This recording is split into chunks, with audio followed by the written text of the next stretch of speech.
Welcome to the No More Mondays podcast, the show that inspires confident professionals by interviewing people who actually enjoy what they do for work. I'm your host, Angie Callen, and I welcome you to join me each week as I chat with founders, entrepreneurs, and employees who have figured out that special sauce, the magic, the mystery to having no more Mondays. Hey there, listeners, and welcome to another episode of the No More Mondays podcast. I am exceptionally excited for today's episode called 2 Steps to the Sweet Spot. Acacia Fante, today's guest. Not only is her name perfectly flowing, but she's an equally lovely human who is about to inspire you with an amazing career transition story that is sure to strike a nerve with many, especially career educators thinking about shifting away from the classroom. We've got a little theme happening so far here on season 3 of No More Mondays, and that's really interviewing and talking with purpose-driven professionals, and Acacia is definitely one of them. She's leveraged her skills to gain experience in project management, content creation, and relationship management before she found her fit in the gritty startup world. After a few well-thought-out, strategic, and very intentional steps, Acacia is right in the middle of that startup space, and she is enjoying all of the energy and growth opportunities it provides at one of Colorado and EdTech's hottest employers, Guild Education. Please help give me a very warm welcome for a special friend and a special guest. Acacia, welcome to the show. Thank you so much, Angie, for having me. I'm really excited to be here. And as you know, just such a fan of your work. Oh, thank you. And you and I have had such a kind of a fun journey together that has started at a very strange time and based on what's happened in the world for the last year and a half or so. But I was excited for you to come on the show because there is such a change in traditional education happening. And I know your story is going to resonate with people trying to figure out or just trying to find hope that there is a future kind of beyond the traditional classroom. And before we get into kind of the backstory, I would love for you to just talk to us a little bit more about Guild. As I mentioned, this is a really hot employer. And I feel like every transitioning educator I work with, or even just people in Colorado, always have Guild on their radar. It took us some time to get in there. And I want you to talk to me about the last few months of Guild. So tell us what you're up to. So Guild is very hot right now, rightly so. And I started as an intern. So Guild has a really great internship program for students who are enrolled in school for a degree program or certificate course at an accredited university. And I just finished my master's degree in July. So I thought it was a perfect opportunity for me to get myself in the door at Guild while gaining some really great exposure to the organization as a whole, dipping my hands in a bunch of different pots. And thankfully, the internship program is set up to track participants into a full-time role. So once my internship was complete, I was actually offered the job as partner communications manager, which is the role I'm in now. I've been in that role for about 4 months. And essentially what I do is communications and engagement work with our academic partners. So those are all the universities, colleges, online classrooms, and digital programs that we have in our marketplace here at Guild to offer as programming to our students. And there's a reason 2 Steps to the Sweet Spot, as the title actually has 2 meanings for you, because it was 2 steps to the sweet spot of Guild, and then internally kind of that idea of 2 steps. And so it's thinking about like, what's the foot in the door of a place you really want to work at versus necessarily having to leap or wanting or trying to leap right to the perfect spot. This was an opportunity that, of course, had that idea of like, what happens if this doesn't work out as an internship, but really played out in a good way and got you into a really desirable employer. Yeah, it did. And I will say in full transparency, I had applied to several jobs at Guild before this internship and was rejected for all of them. And, you know, it's a competitive workspace. And so when I saw this opportunity, I thought it would be an easier way for me to stand out in the application pool. And that proved to be true. And, you know, whether a company has an internship program or not, there may be different sort of opportunities that someone can think through strategically to find where that opening is a little more wide for them rather than just shooting into the ether their application. Just to clarify, you weren't even shooting into the ether. Some of those rejections even came with internal referrals. So when you're trying to work your way into these kind of like, I'm going to say larger or more desirable, very competitive employers, you got to really be open to working all the angles.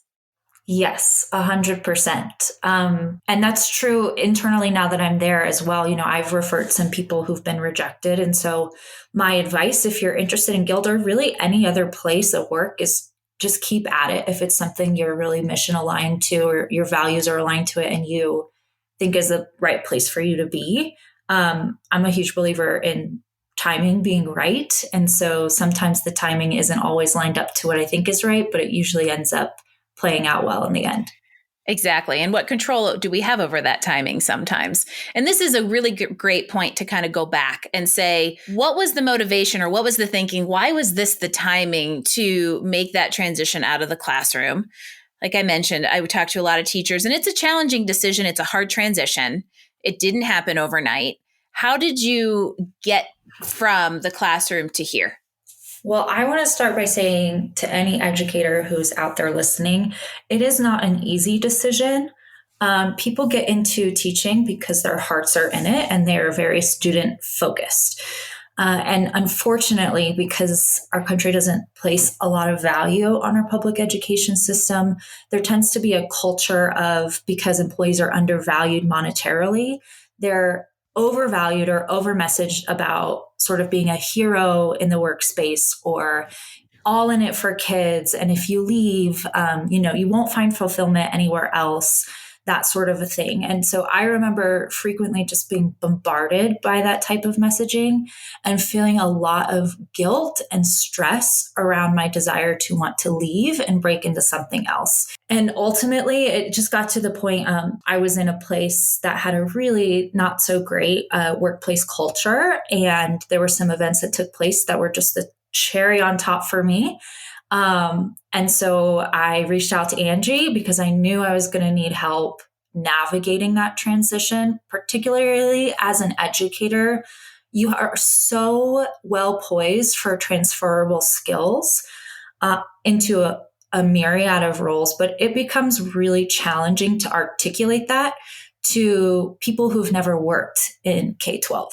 And so I leaned on Angie to help me through that process. Well, and on the flip side of that, I'll say that it's also very hard. Education is such a very specific, almost what I'm going to say, like isolated in a bubble industry. It's got a specific way you get into it. It's got a specific way of job searching. It has specific professional development. Like it's just a very kind of institutionalized. Institutionalized is exactly the word. And so it's hard when you're in that institution to understand how you look or where you go outside of that institution. So it's not only figuring out how to translate those transferable skills to people outside that institution, it's almost defining them for yourself as a teacher as well. It is. And I also think in terms of defining for yourself, educators really have to define their self-worth outside of the classroom too, to get to a point where they want to make that leap and take some risks and explore what other opportunities are out there. It's that idea of like, I think you become an educator for a reason, and it doesn't mean you're any less committed or that you are kind of a meaningless person because you lost your ability to teach. It's not like you lost your heart for the students. It's just an industry that's very challenging to be in. Right. It is. And I actually just told, it's interesting that I'm on this podcast right now, again, speaking to timing, because I've had a lot of people reach out to me about teachers that I don't even know, just reach out to me on LinkedIn and say, hey, how did you do it? What advice can you give me? And so I'm so happy to be able to have this platform and give this advice because it's a lot to navigate. And it's not easy. And we did it at a very interesting time because I believe the I Reach Out to Angie call was sometime in late January of 2020. Yeah. So Angie, this is so funny. I tend to think of myself as highly strategic. I don't do anything. People actually read me as impulsive, but that's because I've been ruminating on a decision internally for a very long period of time, and then I act. And when I decided to hire you as my career coach, I thought to myself, January 2020, this is going to be, a new era, a great time to enter the job market. And Theoretically, then, you were spot on, except.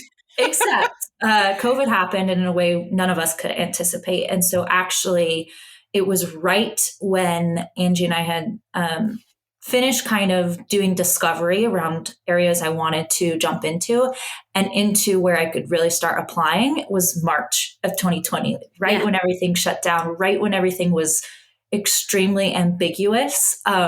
So that was stressful. For sure. Yeah, for somebody who ruminates behind the scenes and then seemingly makes impulsive decisions, that definitely uproots a whole lot of like internal strategy that was happening. And I love that you're willing to kind of like be really transparent and vulnerable about how this worked, because it was, I mean, it turned upside down, but ironically, your process almost worked out because of events that happened because of the pandemic. So let's talk about literally how this transition happened. Yes. Okay. So the pandemic happened and I was freaking out, truthfully. And what is really cool, though, from a community standpoint, I was super active on LinkedIn and had been discovering all these different avenues to network.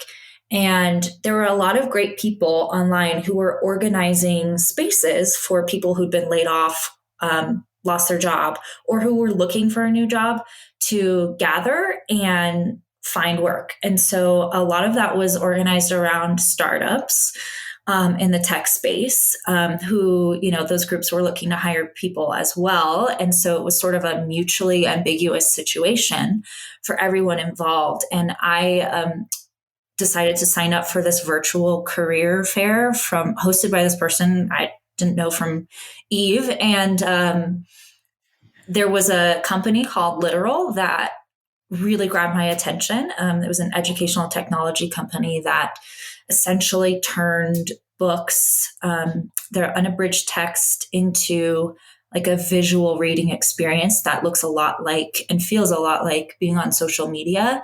And as an English teacher, I thought, oh my gosh, my kids don't read worth a lick. Maybe this would help some other classrooms. And so I jumped on that opportunity. Basically, all the companies at this career fair just did like a little pitch on what they were and who they were looking to bring on. And so I reached out to the co-founders via email and just said, hey, super interested in what you've built, would love to learn more. Here's my resume and cover letter. And they got back to me the next day about it, just being impressed with my interest and looking to connect and see if we were a good fit for each other.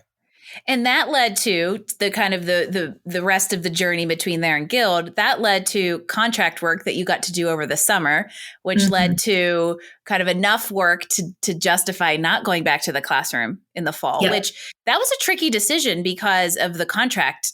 And that's what I always talk to teachers about is you have to figure out how to kind of like thread that needle. And so there were some tough decisions in there, but in a nutshell, Literal gave you the educational technology experience that, combined with your traditional education experience, really then became that second step into Guild's internship. Yeah, it was a great experience. I, to be honest, didn't even really have the language or understanding for what educational technology was, even though I was a classroom teacher. And so once I was exposed to this whole other industry and was able to dip my hands into the work a little bit, and I ended up spending a year with Literal, I felt like I learned 3 years worth of experience in my 1 year's time. And so once I saw the Guild opportunity, I felt well positioned enough to be able to articulate that growth and experience and professional development and use it to really showcase my talents at Guild. And I think this is just a really important message for job seekers of any kind, or people looking to make that like pivot, shift, or bigger change. And that is sometimes it requires an interim step, whether that's an interim step to change your function, whether that's a middle step to change industries and get exposure. Sometimes 2 steps can lead to a better outcome than if you just try to take the full leap at the beginning. And so and I'll also mention the networking piece really came into play here. So there were a lot of little strategies that kind of came together to really lead to a year-long search process in a way that led to now a good long-term growth opportunity for you. Yes. And I would say like it was a stepping stone for me, but I don't want to diminish the value of my actual time at Literal. I spent a year there and I learned so much, and that company was really good to me. And so my advice to people who are thinking about stepping out, particularly from the classroom into a new industry, is be willing to have an open mind and take some risks on maybe not finding the perfect position you eventually want to build your career from, but thinking more from a framework of what else do I have to learn? What can I learn to just broaden my skills? I'm going to shift gears, but this is related. One of the things that we're highlighting on this season of No More Mondays is kind of how mentorship has played a role in just our career paths and our professional development. And I know this is something that's kind of personally important to you. So I would love to hear kind of how mentorship has come into play in your life and impacted this career trajectory that you're on. Mentorship has had a huge role in my life. I'm actually in my first formal mentorship program right now at Guild, but I've had some really excellent informal mentors pretty much at every step of my adolescence through young adult life, into where I am now. And shout out to women. I would say they've all been really fierce, strong, accomplished women who have really helped me recognize those same traits in myself. And so it has been a huge part of my process of being a really accomplished classroom teacher, but also having the confidence to say, okay, I'm comfortable taking a little risk here, stepping out of the classroom and figuring out what's next for me and being okay with that because I am strong, I am confident. People have done this before me. I've seen it. And so I need to, model it for the next person. And you said something that I think is really important to mentorship, and that is seeking or surrounding yourself with mentors who have qualities or strengths that you either seek or lack, because they will build those within you. I would just say it's something to be mindful of. You don't have to be in a formal mentorship program. Your mentor doesn't even have to be, much older than you. And it's also an exchange. I think the best type of mentorship relationship is not just a give from the mentor, but also a give from the mentee. You can learn from one another. I agree with that because I think that really speaks to kind of more organic mentorship. And there's formal mentorship programs like you're in at Guild in the workplace are amazing for like specific workplace. Organic mentorship can really be that two-way kind of like ecosystem of a relationship where you just have strengths to fill each other, and it's very beneficial. And one of the things I would love for you to tell us, especially as a former teacher you guys are always very organized. How do you manage work and life, especially when you were in kind of very crazy small startup culture? What kind of routines and habits have you adopted to help as you've made this career transition? I totally pendulum swung myself from a highly institutionalized, controlled atmosphere of the classroom, where I was in control and the bell schedule ran the system. And then you were in the Wild West. I was in the Wild West of remote work at home on a team of 5 who lived in different parts of the country and world. So it was a huge adjustment. And one I'm still frankly working on because I spent more time in the classroom than I've been in tech. So it's something I'm still working on. But in terms of advice, I think having a schedule that feels right to your workflow and blocked on your calendar, whether that's Google Calendar or whatever, can be really helpful. And I like to do that on Fridays or sometimes even midweek. I will look ahead at the next week and anticipate what sort of autonomous work I need to complete, what meetings I have, and I'll map out my calendar right then so that I know come Monday morning what's ahead of me. And then also something I had to learn the hard way is it's very easy in a remote workspace, which a lot of tech industry at least has a hybrid model now, to lose track of time and to just work all the time.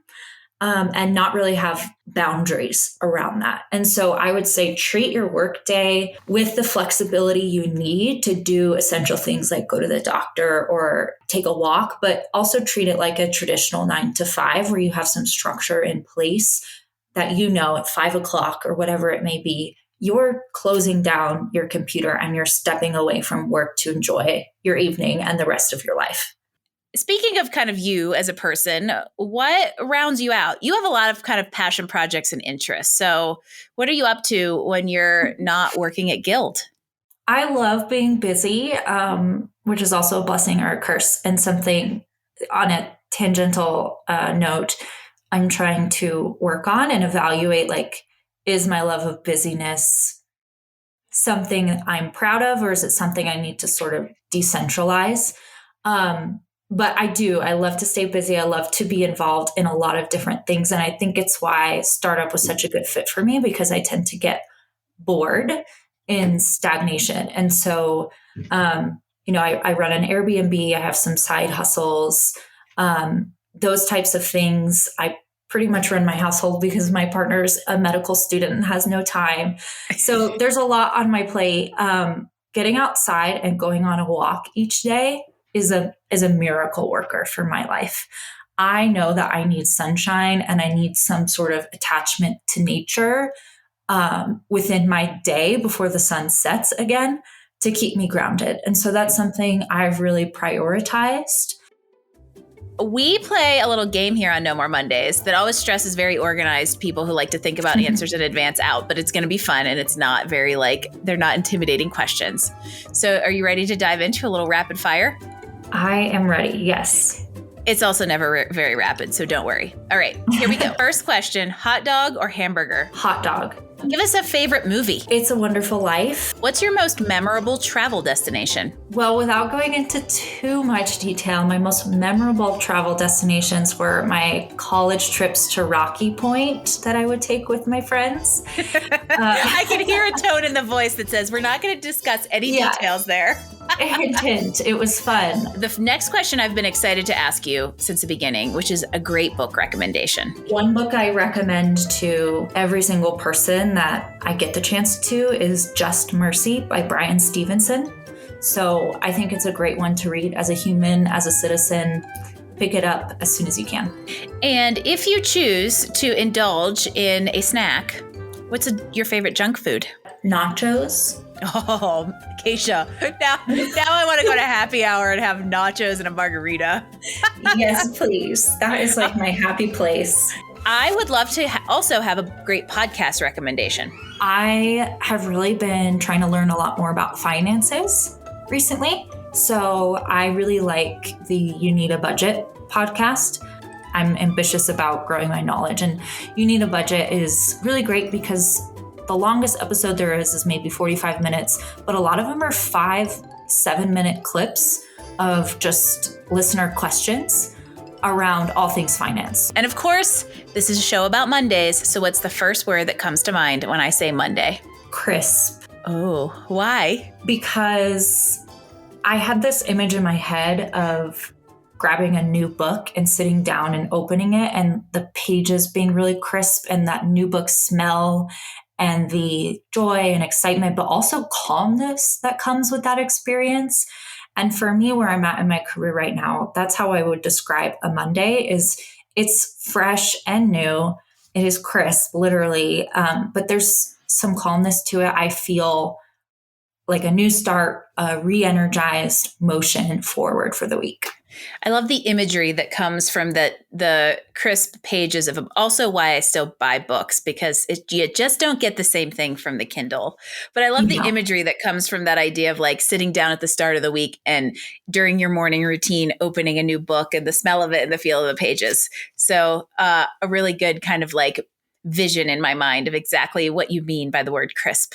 And as we just kind of start to wrap things up, I would love for you to let everybody know kind of how they can follow your journey. I love that you're active on LinkedIn. Let everybody know how to kind of find you and just continue to soak up the knowledge that you've gained through this career transition. Yeah. So number one, I actually stepped away from social media about 6 months ago intentionally, and do not miss it. And so when I say social media, I'm talking the average social platform, Facebook, Instagram, that sort of thing. So my accounts are active there, but don't expect to hear from me because I'm not on them. So please do connect with me on LinkedIn. That is a space I'm very active. It's a place I like to learn and grow and know about what's happening in different industries and connect with other people to help them or to ask them questions. So hopefully, Angie, you can link my profile in there.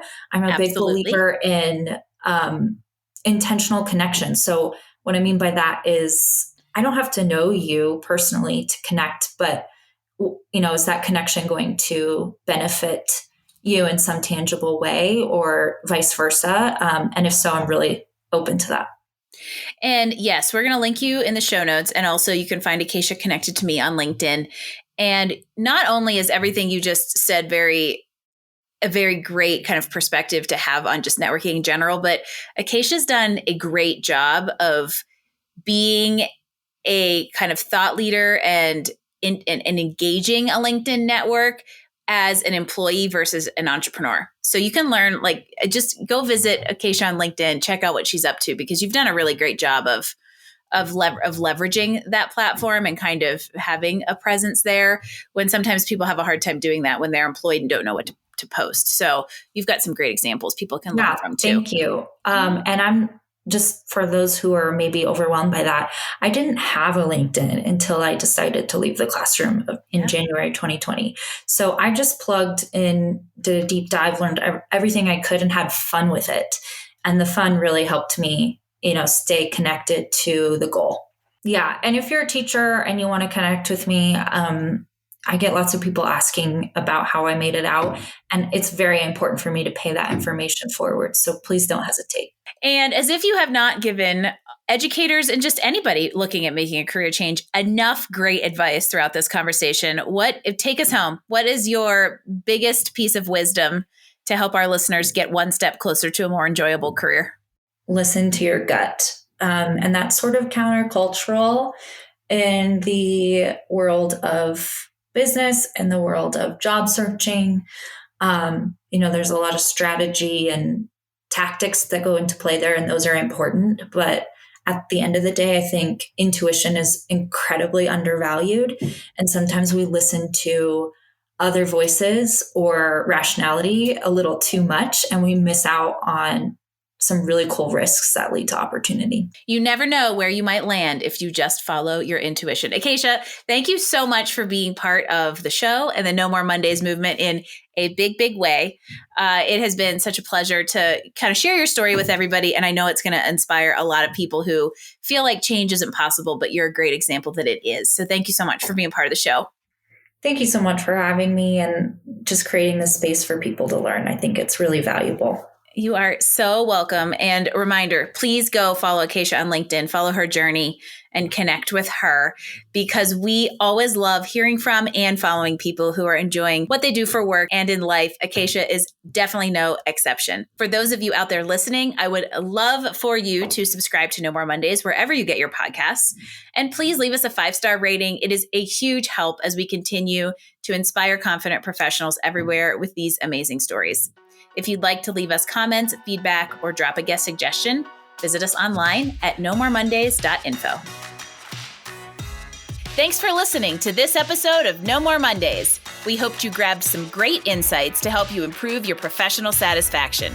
Please visit us at Apple iTunes and give us a rating so we can continue to offer you awesome interviews and content each week. No More Mondays. New episodes drop every Wednesday. No More Mondays is brought to you by Career Benders, Inc. in partnership with executive producer Jane Durkee. For more information about career coaching, resume writing, personal branding, recruiting, and entrepreneurship coaching services, visit our website at careerbenders.com. That's careerbenders, B as in boy, S as in Sam.com.